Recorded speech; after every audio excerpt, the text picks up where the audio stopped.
Only 9 people were in that room.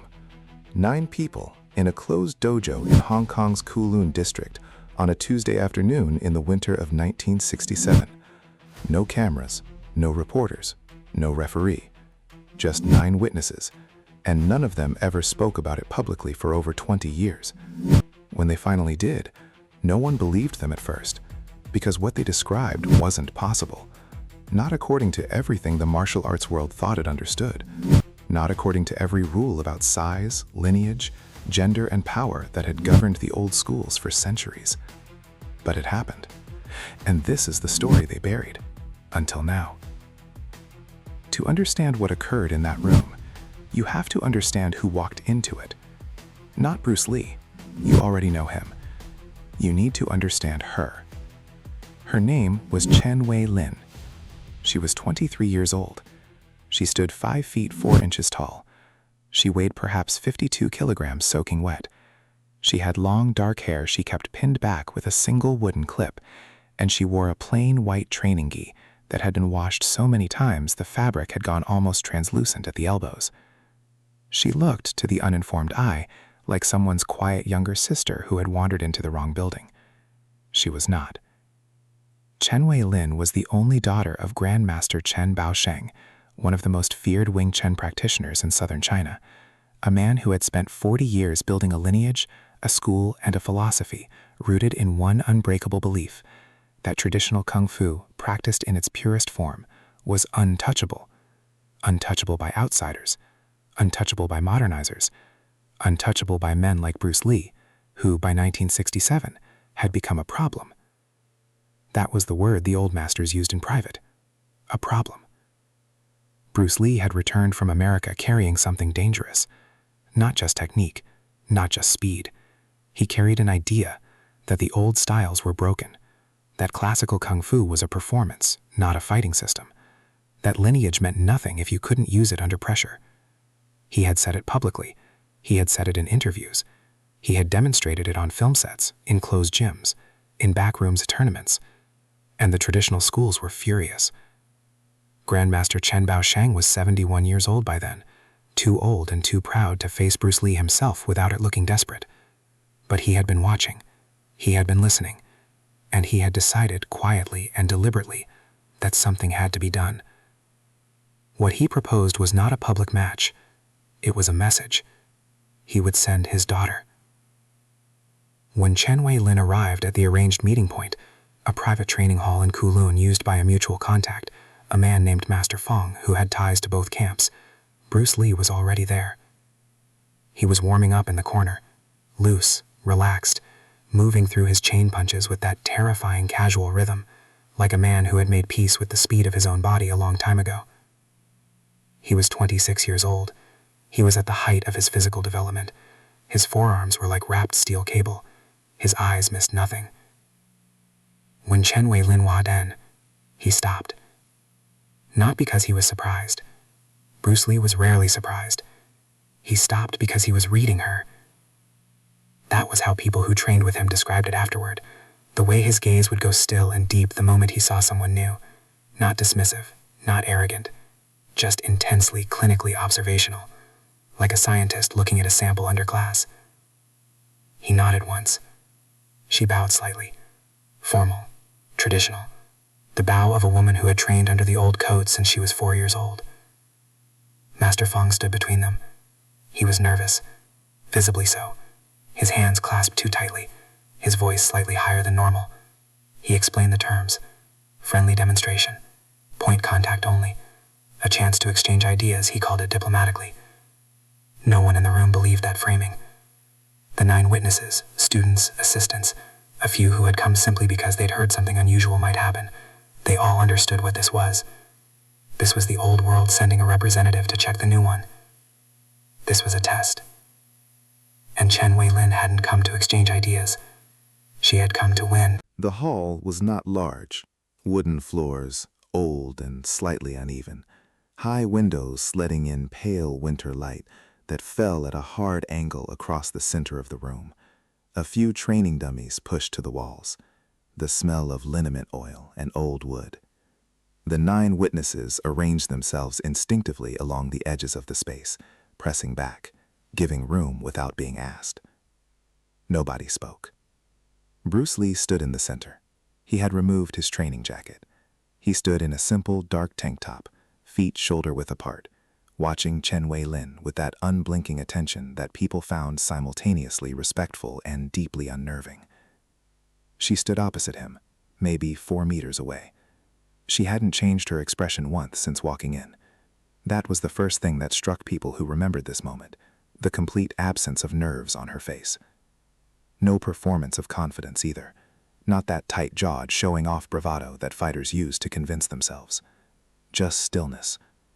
A stillness that came from somewhere deep. Master Fong spoke the beginning. They bowed, formally, properly. And then the two of them settled into stance. Bruce Lee adopted a modified stance, guard up but loose, weight distributed. That famous forward lean that looked lazy to the uninitiated but was in fact a coiled mechanism of instant response. Students who had faced him described it as fighting a door that looked open but was somehow always closed. Chen Wei-lin went into classical Wing Chun structure, centerline guard, feet aligned, precise, economical. She looked in that moment like a monument, like something carved, not trained. The first exchange lasted about 4 seconds. Bruce Lee moved first. Not a committed strike, but a probing motion, a half-speed jab designed to test her response time and her guard structure. This was his method. He called it feeling out. Every fighter he'd ever faced had a pattern, a reflex, a tell. He just needed to touch the surface to find it. What happened next was not what he expected. She didn't block. She redirected. Her right hand came across his wrist in a motion so small it was almost invisible. A fraction of movement, perfectly timed, that sent his jab not backward but sideways, past her center line, past the point of threat. And before his hand had even completed that redirected arc, her other hand was already at his shoulder.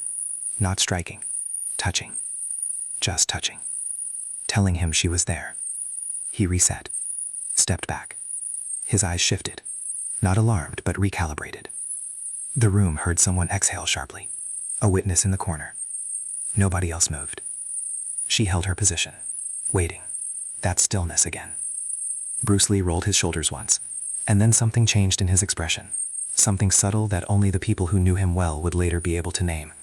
The casual warmth left his eyes. What replaced it was pure focus. The kind that meant he was no longer feeling out, no longer testing. He was present. He moved again, faster this time. 3 strikes in rapid succession, not full power, but real speed. The combination was designed to overwhelm a guard, to fracture concentration, to force a reaction and then punish it. She moved through all 3. Not blocking, not absorbing, moving with them, flowing, redirecting, using the geometry of his force against its own direction. Her hands were almost soft. That was what the witnesses could not explain afterward. There was no hardness to her defense. It was like trying to grip fog. His third strike passed her guard and she pivoted, compact, immediate, and her elbow came to rest against his ribs. Lightly, but precisely. She could have driven it through. Everyone in the room knew that. Bruce Lee lowered his hands. He looked at her. A long, genuine look. And then he did something no one expected. He smiled. Not a smile of embarrassment. Not a polite social smile. Something real. The smile of a man who has found exactly what he came looking for without knowing he was looking for it. Again, he said. She nodded once. And everything that had just happened, the tension, the testing, the careful restraint, dissolved. Because what came next was different. What came next was real. 16 seconds. That's how long the second exchange lasted. Witnesses would later struggle to describe it with any precision. Not because their memories failed them, but because the speed at which it occurred placed it outside the range of what the human eye could track in real time. You could only understand it in fragments, glimpses, half-images her brain caught and filed away while the rest of the sequence blurred. Bruce Lee came in at full speed. Not demonstration speed. Not point contact speed. Full speed. The room reacted instinctively.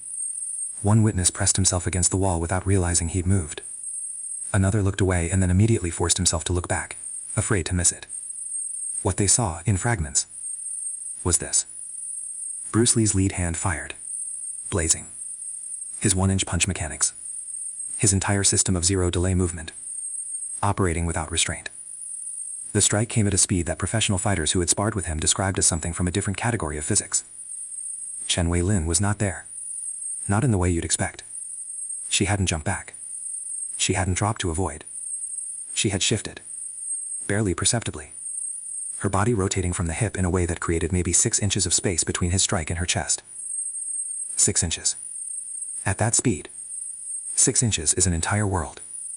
And in the moment of his extension, the single frame where his force was committed, and his recovery hadn't begun, her hands moved.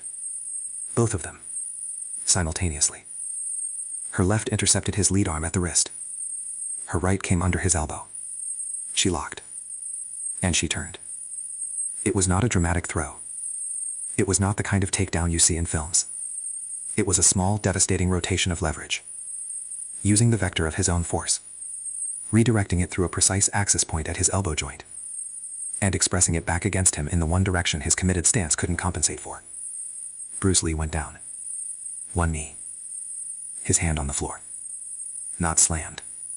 Not thrown. Simply placed there by the geometry of physics. And her absolute command of them. 16 seconds. The room was absolutely silent. Nobody breathed. Not for a full 3 seconds after it happened. Bruce Lee's right knee was on the floor.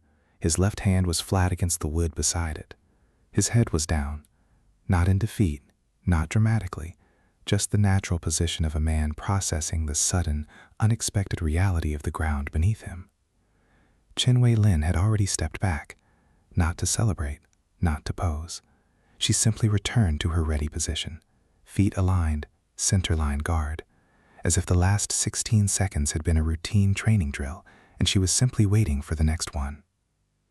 That composure, that absolute, almost inhuman composure, was the detail that would stay with witnesses longer than anything else, longer than the speed of her hands, longer than the technique itself.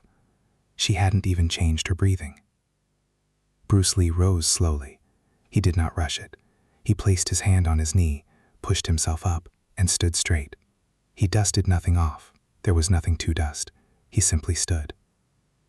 And then he looked at her the way very few people ever looked at anyone. Not with embarrassment, not with the brittle, tight-jawed dignity of a proud man swallowing a humiliation. He looked at her with pure, undiluted attention, like she was the most interesting thing he had seen in years. The silence held for another moment. Then he exhaled, slowly, audibly, through his nose, a single breath that carried something enormous inside it. Recognition, maybe, or gratitude, the kind that only comes when you've spent years searching for something specific and suddenly find it standing in front of you in a place you never thought to look. He said 4 words, just 4. How did you do that? Not rhetorical, not performed. He asked it the way a student asks, directly, without armor. Chen Wei-lin studied him for a moment. That same stillness, that same unreadable depth behind her eyes. Then she spoke for the first time since the exchange had begun. You were fighting your opponent, she said quietly. I was fighting your force. The room remained silent, but it was a different silence now.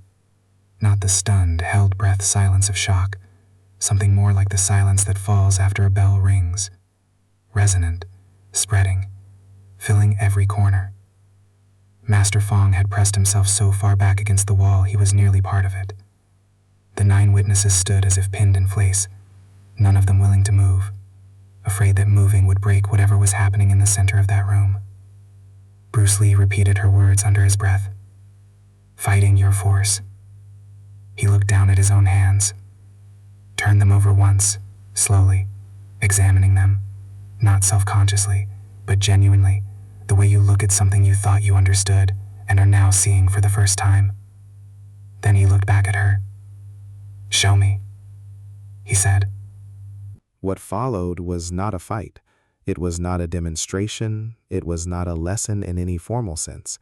It was two people speaking a language that only existed in the space between them, a conversation conducted entirely in movement, in contact, in the precise and wordless grammar of bodies that understood how force travels, how structure creates or destroys leverage, how the shortest distance between 2 points is not always a straight line.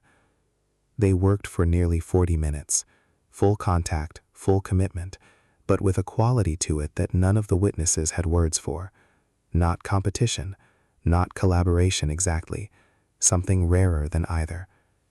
She showed him the principle 3 more times, that reading of incoming force, that fractional rotation, that precise moment of reversal, each time from a different angle, against a different type of strike, each time demonstrating how the system worked not through superior strength, not through speed, but through the deepest possible understanding of physics applied to the human body. And Bruce Lee did what Bruce Lee always did when he encountered something real. He absorbed it completely. Not copying, that wasn't his way. He didn't mimic, he digested. You could see it happening in real time, which was itself extraordinary to witness. A mind working that fast, that transparently, finding the principle underneath the technique, and immediately beginning to make it his own. By the time they stopped, he had reversed her twice, not with the same technique, with his own interpretation of it, built in 40 minutes out of the raw material she'd given him. She saw it, acknowledged it with the smallest nod. He saw her acknowledgement, and that seemed to matter to him more than anything else that had happened that afternoon. They bowed to each other before she left. Formal, proper, the old-school bow of one practitioner to another, deep, held, meaningful. Bruce Lee held his bow half a second longer than protocol required. She left the way she arrived, quietly, without performance, the wooden clip still in her hair, the old white G, the same composure she had walked in with. She did not look back. None of the 9 witnesses talked about it, not publicly, not for years, partly out of respect, both for Bruce Lee and for the Chen family, whose lineage would not benefit from the story becoming tabloid gossip in the martial arts underground. Partly out of something harder to name, a collective instinct that what they had seen belonged to the people who had been in it, and reducing it to rumor felt like a kind of theft. But silence in small worlds is never perfect. Within weeks, fragments began leaking. A whisper here, a half-sentence dropped in a training hall somewhere in the New Territories, a knowing look exchanged between 2 people who each had heard something from someone who had been there. By the time the rumors reached the traditional schools, the old houses, the formal lineages, the Grandmasters who had sent Chen Wei-lin as a message, the story had already shifted shape 3 times in the retelling. Some versions said she had knocked Bruce Lee unconscious. That was false. Some versions said Bruce Lee had been humiliated and left the building in silence. Also false. Some versions said nothing had happened at all, that the whole thing was invented, a myth constructed to protect the old school's reputation against the tide of his rising fame. The 9 witnesses knew the truth, and the truth was stranger than any of the rumors, because the truth was this.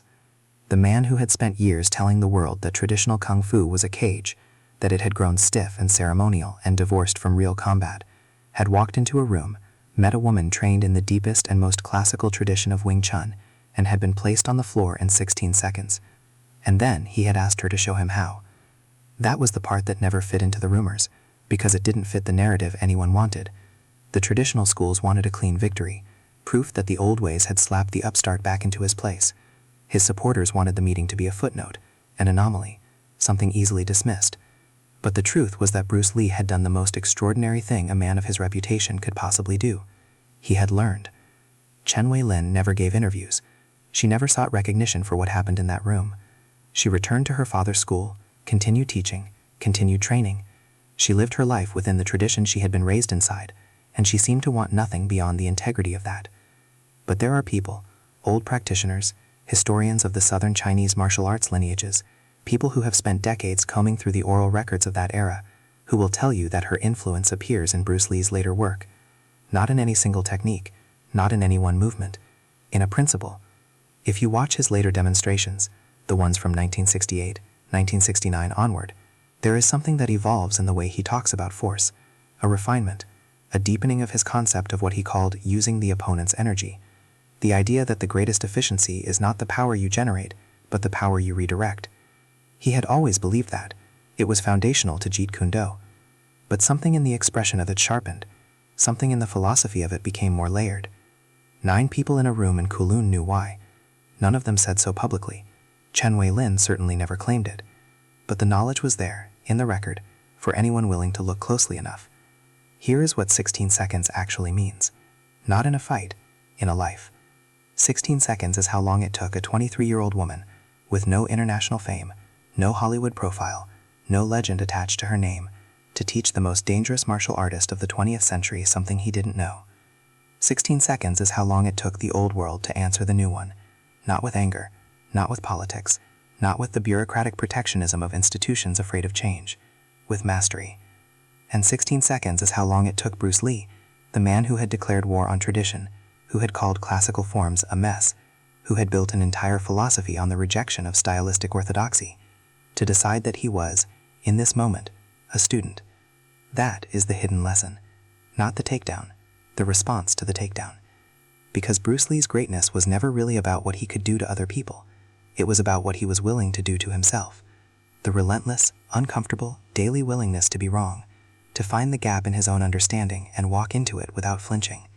He walked into that room in Kowloon carrying the full weight of his own reputation.